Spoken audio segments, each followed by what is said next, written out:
Howdy folks, this is probably the fourth time I've tried to upload this here video.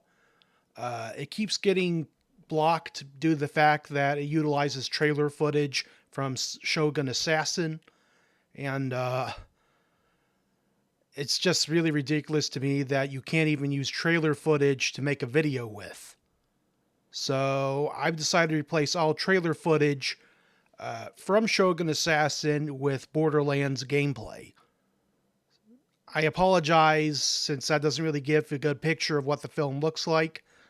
In the description, I'll leave a link towards the video itself for the Shogun Assassin trailer, which, I mean, I'm kind of confused as to why it's okay for someone to upload the trailer, but it's not okay for someone to transform it into a review.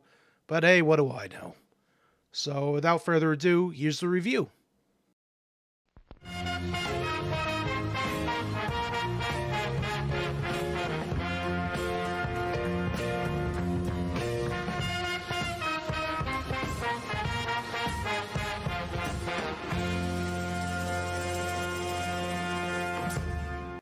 Howdy folks, welcome back to yet another quick review.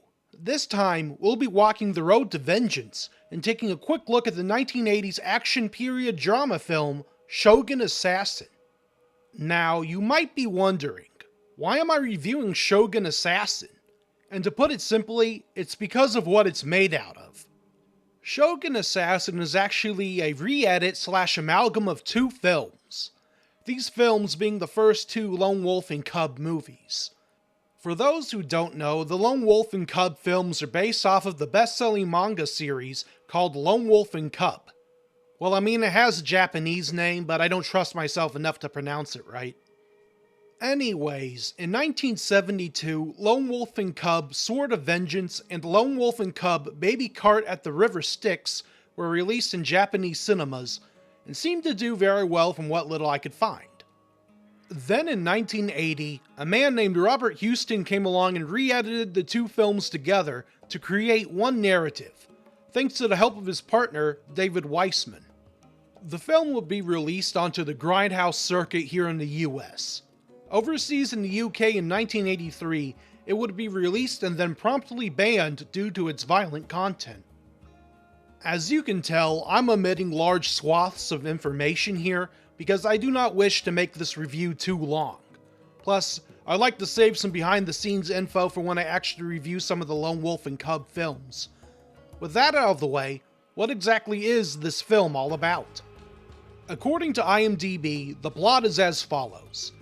When the wife of the Shogun's decapitator is murdered and he is ordered to commit suicide by the paranoid Shogun, he and his 4-year-old son escape and become assassins for hire, embarking on a journey of blood and violent death. Yeah, it seems to be fun for the whole family, alright. For fans of Lone Wolf and Cub, you can tell already that some things stick to the original story, while others do not. But otherwise, this is an apt description for the film.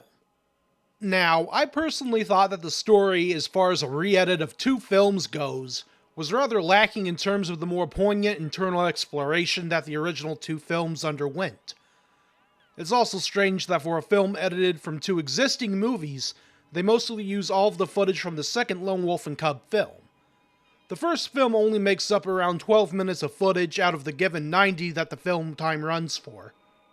The pace of this film is very quick, not wanting to waste time and get right into the bloody action. Because of this, the story has been drastically changed and edited to fit the faster speed of storytelling. We gloss over important events, while others are jumbled and rearranged to fit the new story that was concocted for this film. It should be noted that while elements changed, it still follows similar beats to the original films, just again with a slightly different coat of paint.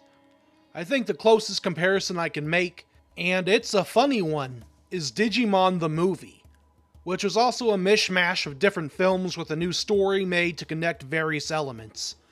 Man, I need to watch more of these re-edited films. That's kind of an out there comparison. But yeah, let's move on.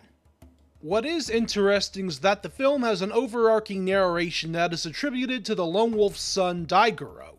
From what I could remember, I don't believe he spoke at all in the original films, so it's quite an intriguing change to see. For this film, Daigoro was played by Akihiro Tomikawa, and his English voice dub was provided by Gibran Evans. You know, dubbing over actual people is something that I still can't get used to. It feels weird to see someone else's voice come out of another person's mouth. In animation, it's fine because those are pictures or 3D models and aren't, real people. Something about that just triggers a primal confusion deep inside of me. But yeah, I think Gibran's voiceover work was fine. I mean, it sounds like a little kid, so it can't be too harsh. But then we get our main character, Lone Wolf, who was played by Tomisabaru Wakayama, and dubbed over by Lamont Johnson. And as far as dubs go, I think Lamont did a great job. It's strange to see Lone Wolf, also known as Ito Ogami, in the original films, emote much more. He's got more one-liners here and seems to be more prone to anger, if I remember correctly from my notes. But god, that physical performance by Tomisabaru is just amazing. Every slice, every pensive glare, is all just so great and intense. He really was the best man for the job, I think. Everyone else in the film is dubbed fine as well. Honestly, for 1980s work, it seems pretty serviceable by modern standards. Just again, there's something uncanny about it. Moving on, I think the effects in this film were fun. Made before the advent of green screen technology, they had to get creative with the footage they had. In being re-edited, there was much less room for folks to navigate around.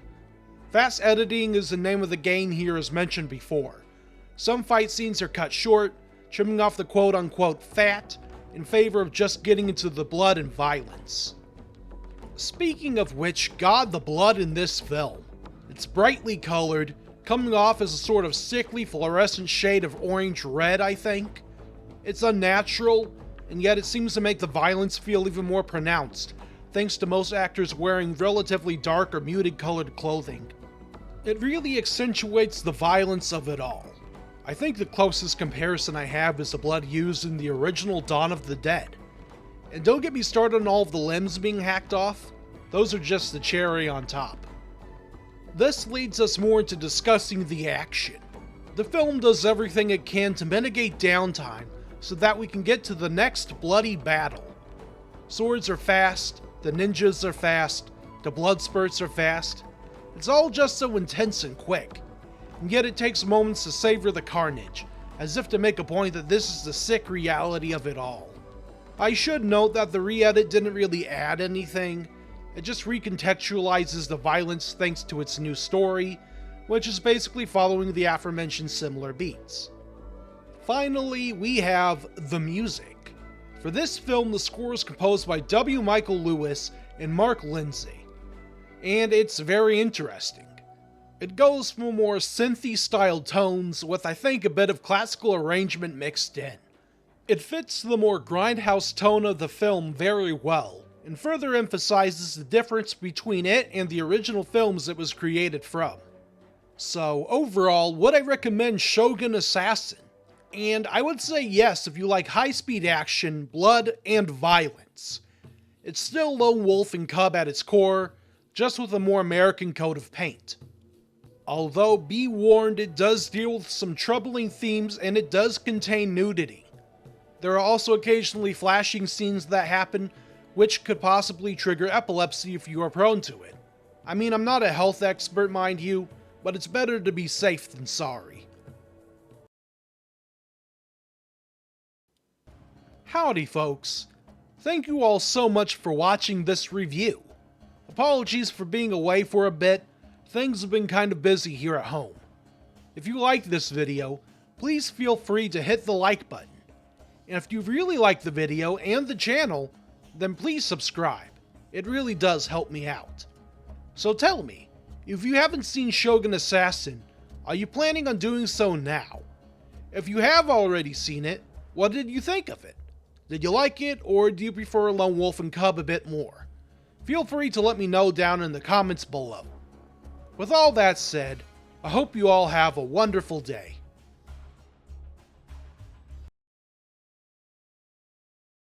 Mommy, do you want to watch a video with me before sleepy time? Oh yeah, I would love to. Which one do you want to watch? Shogun Assassin. No, BB. Shogun Assassin is too long. Mm-mm. No, it's not.